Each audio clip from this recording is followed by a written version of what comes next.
Hello and welcome to part 2 of our 35th lecture in our Calculus 3 course. So we are going to talk now about the other version of Green's theorem, which is Green's theorem divergence form. So the formal statement begins similarly to the beginning of the statement for the curl form of this theorem, where we have a piecewise smooth simple closed curve taken in a positive direction. We have D, the interior of that simple closed curve, and our vector field f hat given by component functions p and q here is c1, meaning we have continuous first partials for both of the component functions. Now the statement of the conclusion of the theorem is that the contour integral of f hat dotted with n hat, which we're going to discuss more presently, taken with respect to arc length s, so f hat dot n hat is going to be a scalar valued function, and we are taking a line integral of a scalar valued function there, that is given by the double integral over d of the divergence of f taken with respect to area. And this is poorly stated, so restating that on the following page, we have n hat being given by this vector, so the first component function is going to be y prime, then you have a negative x prime for the second component function, and we're multiplying that by 1 over the magnitude of the tangent vector, 1 over r hat prime. So this is n hat, the outward unit normal for our curve, which has parameterization r hat. So c is the original curve that we're integrating over here, and we are dotting f hat to this outward unit normal to c. And all that we're giving here is the formula for the outward unit normal, and then I have to give you the parameterization for c because I need to make use of those component functions in my formula for the outward unit normal. So what we're saying here is that if you take the vector field and you dot it to the outward normal of curve C, and you integrate that dot product all along the length of C, what you're finding there, that line integral is also given by the double integral of the divergence of f throughout the interior of C, which is D. So that's n hat given here. We reiterate that again, and also I had to cram in my multiplicative constant here because I forgot it. So giving it in a less crammed form here, this is the formula for n hat, which is given above, and it is the outward unit normal to a closed curve C. So C does close on itself. There is an outside and an inside, which should be pretty intuitive. And we're talking about the outward unit normal, meaning the normal vector of length 1 that points out of the curve, or that is perpendicular to the curve and pointing in the direction of the outside. So here's two different values of t. So at t1, we've got a value for r prime, that's the tangent. This is the normal to that tangent. Normal to the curve, which is to say normal to the tangent vector to the curve. And likewise over here, we have continued along C. Now we're at some larger time t2, and I've got my r prime vector, which could be given as a function of t2, just as here it could be shown as a function of t1. But this is the value of the tangent vector to the curve at that point, and the corresponding outward unit normal to the curve at that point, which is n hat. And this is the formula that I'm giving you for n hat, and I say as a quote-unquote proof here that you can check that for any vector valued function r hat, rather, for the parameterization of any curve C, the tangent vector, which is just going to be x prime, y prime, is always going to be perpendicular to this definition of n hat that I've given. This is not actually n hat, but is a scalar multiple of n hat, which would have the same angle as n hat. And so it's simple to check that x prime, y prime dotted with y prime comma negative x prime is 0, so that these two vectors are perpendicular, so that n hat is always perpendicular to r hat prime. Alright, so Green's theorem divergence form. It has made a statement that looks similar to the statement that was made for Green's theorem curl form, and just as we did for that previous theorem, we are going to consider both of the integrals involved in the divergence form here, and we're going to think about what it means for them to be equal. So these are the three questions that are posed above, and let's take the first of them. So taking f dotted with this outward unit normal and integrating that dot product all along the value of the curve is giving us the degree to which the vector field pushes out across the curve. So wherever this dot product is positive, that means that the outward unit normal and f hat point in the same direction in some sense. So they don't have to be dead on, but the dot product of the angle is greater than 0, or the cosine of that angle is greater than 0, meaning that we're looking at an angle between 0 and pi over 2. So they point in the same rough direction as each other when this dot product is positive, and so that's when we would be including positive values in this sum that is the integral. So adding up all of the values of the dot product all the way around the curve. Wherever the picture looks like this, we're adding in positive values. Wherever the picture looks like this over here, when n hat and f hat point in opposite directions, we're adding in negative values to that sum, which is the integral. And where the two are perpendicular, there are no values added to the sum. The dot product is 0 here, and our summands / integrand are 0 everywhere.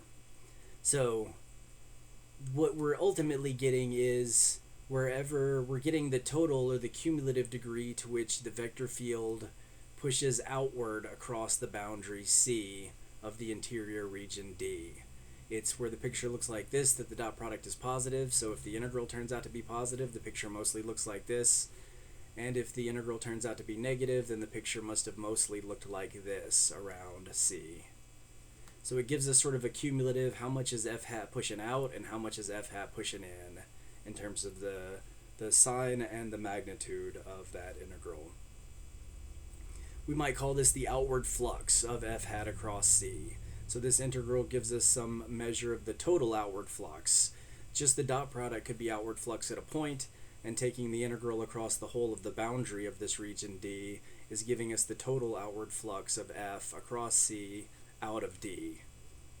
If we thought about f hat as representing the flow of water in some sense, it could either be the total mass that moves in a unit time, or it could be the rate of change, mass per seconds, of given the velocity here. If f hat does represent the flow of water in some way, then the integral of that is going to be the total amount of water leaving D, outward across the boundary C. So total outward flux, if it's negative, that means F is mostly driving stuff into D across C, and if it's positive, that means F is mostly pushing outward across C, out of D. So that's how we interpret this line integral. You're dotting the vector field with the outward normal, the outward unit normal, and so you're getting the degree to which F pushes out across C here, and then you're integrating that across the whole boundary C to get the total outward flux of F across C. For the other integral that is involved, it's the double integral of divergence. If you recall, the divergence of a vector field gives you the degree to which the vector field expands or contracts at that point. So wherever the divergence is positive, our picture looks something like this, where you have the vector field sort of moving away from a single point, versus when divergence is negative and your picture at such a point looks like this, where that point is a sink, we're going to call it on the next page. But it's a point where the vector field actually compresses down or contracts at that point.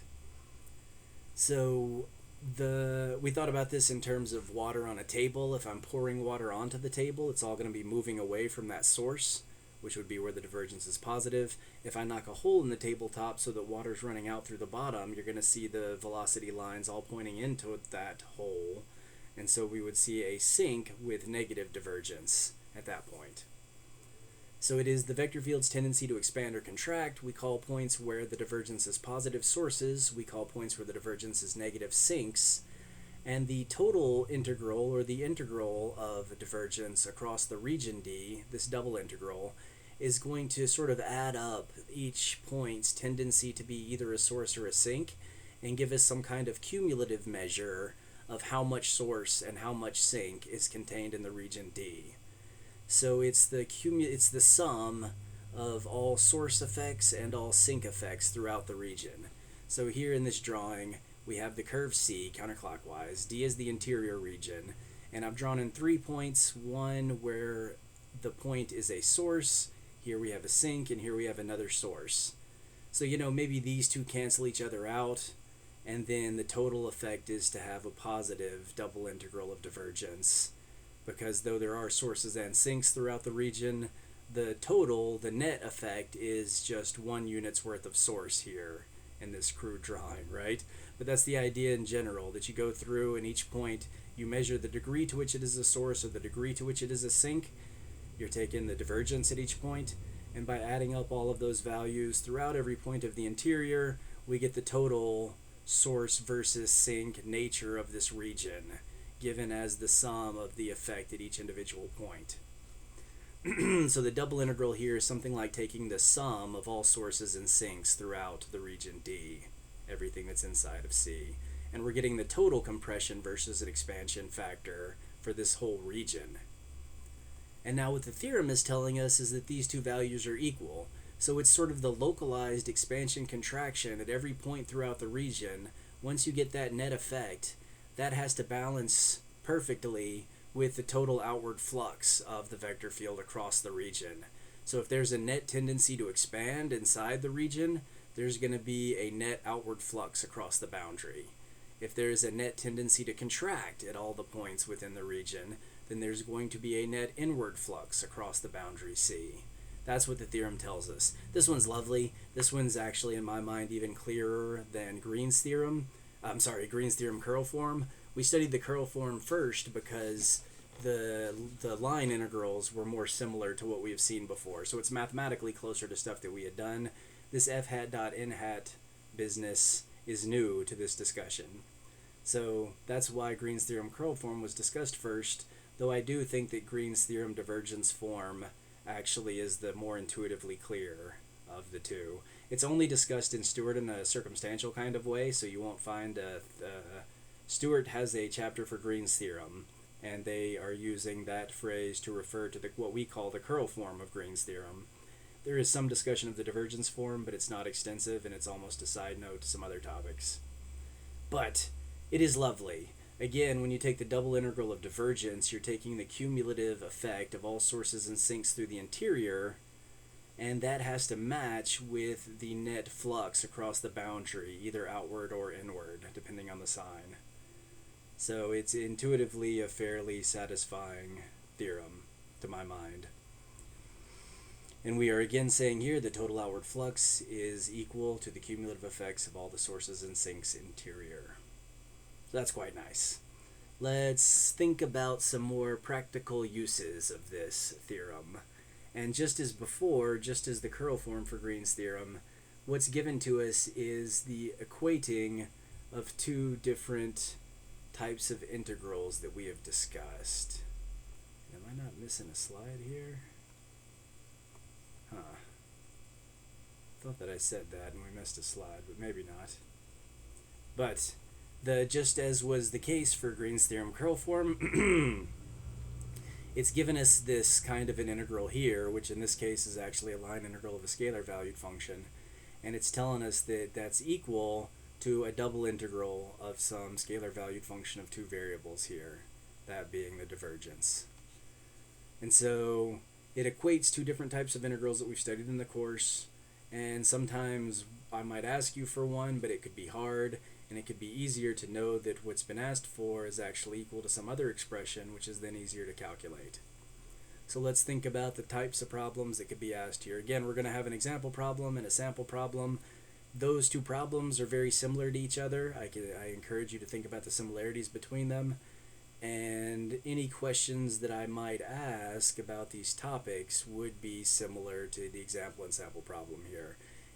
I want to be very explicit about the kinds of questions that could be asked for this newest material, and so the example and sample problem as model problem should serve you well. So we here have a vector field, and it's got some weird stuff in it. There's a sine squared of y, here's an x raised to the power x, that's strange. And we're going to let C be the boundary of this triangle that's shown here taking counterclockwise. So it looks like a right triangle that has one of its vertices at the origin here, and then we've got side lengths for the legs of the triangle. So take the boundary of that triangle counterclockwise, and that is our region. Or that's our curve rather, C. So we are asked for the line integral of f hat dotted with n hat with respect to arc length across the curve C. So that's what we're asked to do. We're asked to find this exactly.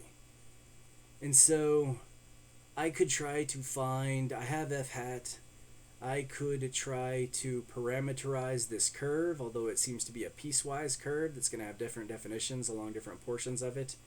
And I could try to solve this integral directly if I were able to parameterize that curve. But what I'm going to notice here are three things, actually. I'm going to notice that the divergence of f hat looks a bit simpler than f hat itself. This first component function, it's in the second variable that we see strange dependence, and for the second component function, it's in the first variable that we see strange dependence. So these like more unusual functional forms. So, and this is reverse to the situation when we were thinking about curl. When we were thinking about curl, we were looking at the second component function and seeing that its strange dependence was on the second variable, right? So there's this, depending on if you're thinking about divergence or depending on if you're thinking about curl, it can change these kinds of considerations. But when I'm thinking about divergence, and I'm hoping that the divergence form of Green's theorem is going to help me here, divergence says take the first component function and take its partial with respect to the first variable, and take its second component function and take the partial with respect to the second variable. So thinking about divergence for a vector field, divergence is sort of the simpler one, where you're taking the partial of the first component function with respect to the first variable, and so forth. Curl is the weird one that you do things backwards and with a negative sign, right? So divergence is what I want to be thinking about here, because if I take the partial of this first component function with respect to x, I'm just going to get a 2x. All of the weird stuff drops off and has partial 0. And likewise, if I take my second component function and I take its partial with respect to y, this x to the x term is just going to disappear when I take a partial with respect to y. And so I can make things simpler by differentiating this with respect to x and this with respect to y, which is what keys me into the fact that I want to use the divergence of f, and so maybe the divergence version of Green's theorem will help me. If I saw that this partial with respect to y would be simpler and this partial with respect to x would be simpler, then I might start thinking about the curl and wanting to use the curl version of Green's theorem. But as it stands, I like the divergence of f better than f itself. Here's the divergence of f. And so maybe divergence version of Green's theorem is going to help me here. That's what I'm thinking at this point. I also realized that my region I would have to integrate over in the double integral version of the integral that I've been asked for is simple. It's that rectangular region. It would be a type 1 region in Cartesian coordinates, and I can handle that. I can integrate over such regions. And it's also true as more of a meta kind of consideration, but these f hat dot n hat expressions did not show up in this course until we talked about the divergence form of Green's theorem. So just the fact that I've been asked for f hat dot n hat might lead me to consider the divergence form of Green's theorem, because it's the only topic where expressions of that type have been discussed. So for all these reasons, we are going to attempt this problem via the divergence form of Green's theorem. So I need to describe my region D in some way that I can integrate over it, and I would most like to describe this region in rectangular. Trying to do it in polar would be terrible. In rectangular, I can do it as a type 1 or a type 2. I default to type 1 myself. And so we've got x going from 0 to 1 and y going from y equal to 0, which is the x-axis, up to the upper line, y equal to 1 minus x. And that's all easily determined from the geometry that was given. Those two side legs had length 1. And so you've got 2 points on this line, the point 0, 1 and the point 1, 0. And you can find an equation for the line that runs between those 2 points. And now we have what we need. The line integral of f hat dot n hat along C is given by Green's theorem divergence form as the double integral of the divergence of f across the interior of C. And that is going to look like the integral given in Cartesian coordinates, where x goes from 0 to 1 and y goes from 0 to 1 minus x.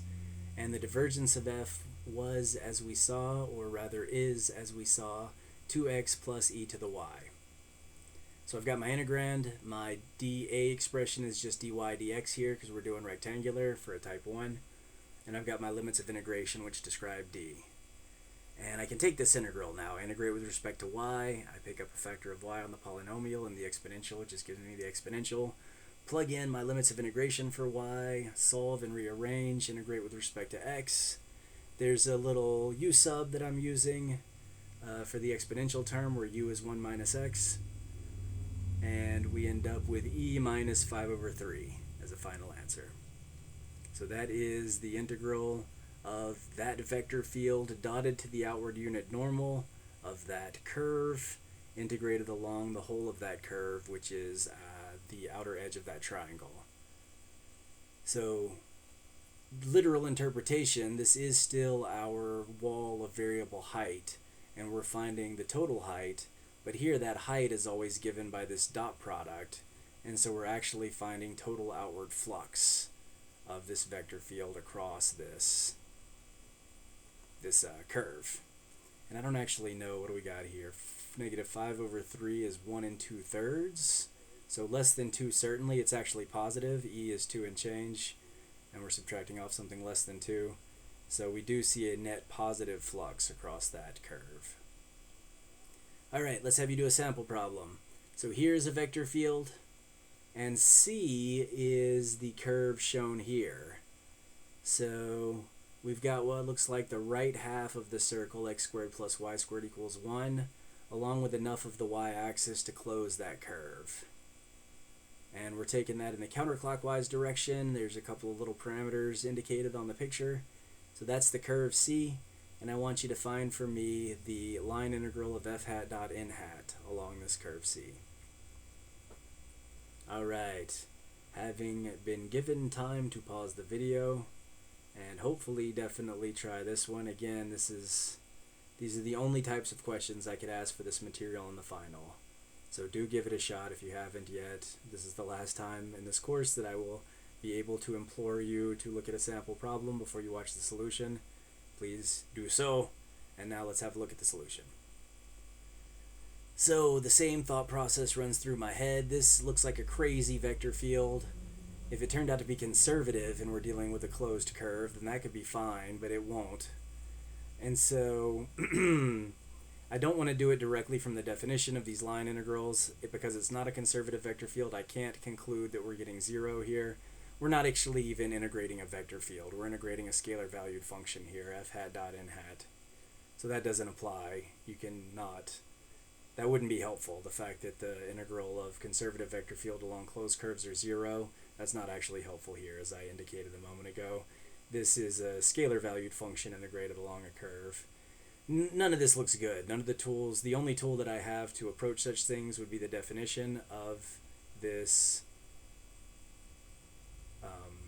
scalar value, the definition of the line integral of the scalar valued function along the curve. That doesn't look great because the vector field is so crazy. But then I realized that the divergence of this vector field is actually considerably simpler than the vector field itself. In fact, the divergence of this vector field just has constant value 2. Again, the weirdness that showed up in my component functions did so in such a way that when I take the partial of the first with respect to x and the partial of the second with respect to y, things are considerably simpler. It's also true that the interior of my curve is a region which would be easy to integrate across as a two-dimensional integral. In fact, it's a very simple polar rectangle, and so I can have constant limits of integration if I approach this in polar. And I'm going to let theta go from negative pi over 2 to pi over 2, again bending the rule that theta go between 0 and 2 pi, and this is exactly the kind of place where it makes the most sense to bend that rule, when your region is more easily described using some negative values for theta. Typically when it's the first and the fourth quadrant that are in play. So we are going to use divergence theorem, the divergence version of Green's theorem, I should say. It's also true, the last consideration that's not mentioned here, backing up, is that I'm being asked for an f hat dot n hat kind of integrand, to find an integral with an f hat dot n hat integrand, and that is only been discussed in this course in the context of the divergence version of Green's theorem. So, we have been asked to find this line integral. Green's theorem tells us that it's equivalent to find this double integral of divergence. And the region D here is this right half circle that we have given in polar above. The divergence turns out to be 2 for this vector field. I pick up a factor of r because I am working in polar coordinates here. Still, with all constant limits of integration, I can factor this into 2 single variable integrals. and I pick up pi. I'm sorry, I pick up... Oh, drat. I'm off here. Alright, not. So this is pi. And this is no. I just pick up r squared here. There's a factor of 2. Yeah, this is okay. I pick up a pi and I pick up r squared. And going from 0 to 1, we get a final answer of pi. Yeah. No problems. I forgot about my factor of 2 here, apparently. So, pi is the answer. This is definitely a positive, and so we can conclude that this vector field on the whole is pushing outward across this boundary more than it's pushing stuff back in. And in fact, we calculated the total outward flux by calculating the cumulative effect of divergence at each point. We measured up all the sinks and sources interior, and that sum gave us the total outward flux across the boundary. Alright, I thank you folks. We have one lecture remaining. It is going to be a short lecture. All that we're going to do is think about how many of the theorems that we've studied, and then two more theorems that we would pick up shortly here if we had another week of this course. There's 2 more theorems that are obvious analogs to these 2 versions of Green's theorem. And so we will think about how all of these theorems, the one that we've seen and the ones that we have seen and the ones that we are close to now, how they are all special cases of some deeper theorem that's more fundamentally true and that is true in a more general setting. So we'll give some brief discussion of that next time, and that will conclude the course. I thank you folks for your attention.